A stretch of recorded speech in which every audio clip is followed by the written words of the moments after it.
आदमी मरता है तो उसकी प्राणवायु निकलती है, आत्मा निकलती है और सूक्ष्म शरीर में प्रवेश कर जाती है। वहां ले जाकर यमराज जी के सामने हाजिरी लगाते हैं।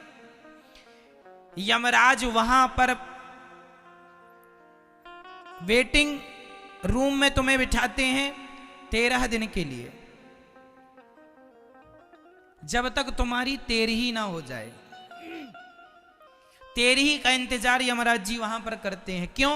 क्योंकि 13वीं में किया गया पुण्य तुम्हारे खाते में जुड़ता है। तो यमराज जी बोले आखिरी पुण्य और जुड़ जाए फिर हिसाब करेंगे टोटल। तो फिर आप लोग जो 13वीं में ब्राह्मणों को खिलाते पिलाते हैं ना, समाज को, गांव को, वो सबको खिलाने पे उस आदमी के नाम से खिलाया, उस महिला के नाम से, उस जीव के नाम से खिलाया, वो पुण्य उसको मिलता है। तो 13 दिन बाद वहां पर आपका हिसाब किताब होता है। 14वें दिन यमराज जी वहां पर आपको सामने बिठाते हैं चेयर पर, कुर्सी पर, और वहां एक बड़ी टीवी लगी है। तो आपने जन्म से मृत्यु तक जो जो किया था सब रिकॉर्डिंग हो रही थी।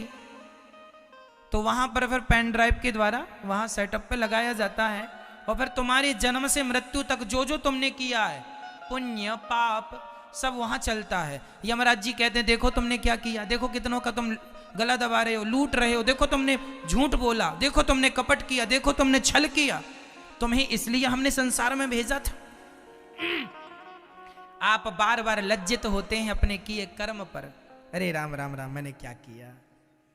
आप जब बार बार झूठ बोलते हैं, यहाँ तो बड़ा मजा आ रहा है, झूठ बोलो, खूब पैसा कमाओ, कैसे भी कमाओ, गला दबा दो, मार डालो, कुछ भी करके लोग पैसा कमा रहे हैं।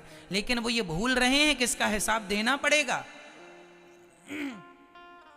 किसी को कौड़ी कम नहीं देता, किसी को दमड़ी ज्यादा, पर समझदार तो चुप रह जाता, मूर्ख शोर मचाता, मेरे मालिक की दुकान में सब लोगों का खाता, बचेगा कोई नहीं। तुमने अंधेरे में भी जो पाप किया होगा ना, वहां सब रिकॉर्ड है,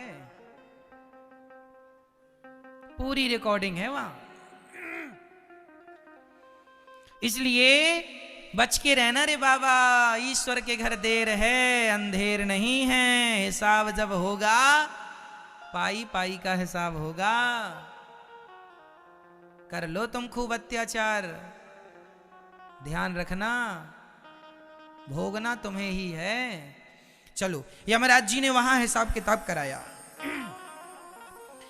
अच्छा, देखो तुम गलत कर रहे हो, देखो तुमने झूठ बोला, देखो तुम अपने माँ को डांट रहे हो, देखो तुम अपनी माँ को गाली दे रहे हो, देखो तुमने अपनी माँ को 2 रोटी तक नहीं दी, देखो तुमने अपनी माँ के साथ कितना अत्याचार किया, देखो तुमने अपनी पत्नी पर कितना अत्याचार किया।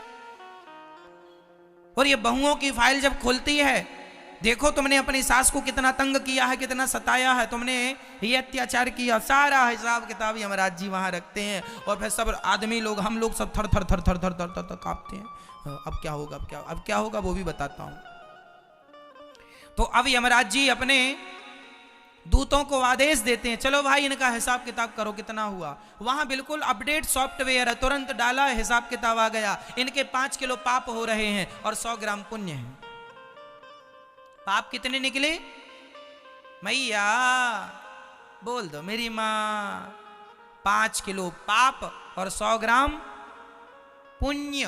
पुण्य 100 ग्राम, पूरी जिंदगी में 100 ग्राम पुण्य किया, और पाप 5 किलो। कई लोग तो 10-10 किलो करते हैं, पर हम तो यहाँ 5 किलो के हिसाब लेके चले।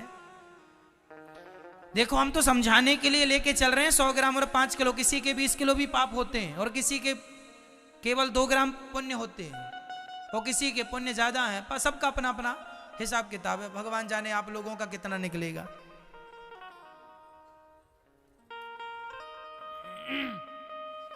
तो वहां पर फिर यमराज जी, अब कितना निकला? 5 किलो पाप। माना कि 5 किलो पाप निकला, तो फिर यमराज जी बोलेंगे आपके पाप ज्यादा हैं, इसलिए अब आपको 84 लाख योनियों में हम भेज रहे हैं।